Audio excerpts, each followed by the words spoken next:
ঢাকা শহরের এক হালকা বৃষ্টিভেজা সন্ধ্যা। গোয়েন্দা হৃদয় নিজের অফিসে বসে পুরনো কেস ফাইল ঘাটছিলেন। হঠাৎ দরজা ঠেলে ভিতরে ঢুকল এক যুবক, মুখে ভয় আর উদ্বেগের ছাপ স্পষ্ট। আপনার নাম শুনে এসেছি, স্যার, যুবক বলল। আমার নাম রিয়াদ। আমি বিশ্ববিদ্যালয়ের শিক্ষক। গত 3 দিন ধরে প্রতিদিন সকালে আমার দরজার নিচে একটি করে নীল চিঠি রাখা থাকছে।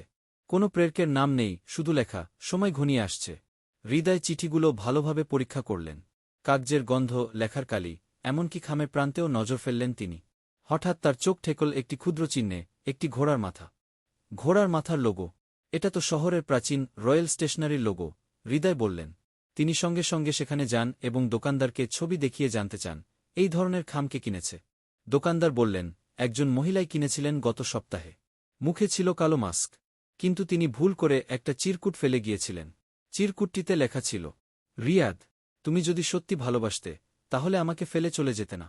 দেখা হবে শেষবারের মতো। হৃদয় সব কিছু বুঝে ফেলেন।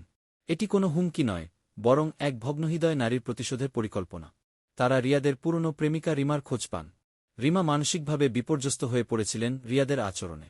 হৃদয় তাকে বোঝান এবং চিকিৎসার ব্যবস্থা করেন। রিয়াদ লজ্জিত হন, আর রিমা পায় মানসিক প্রশান্তির পথ।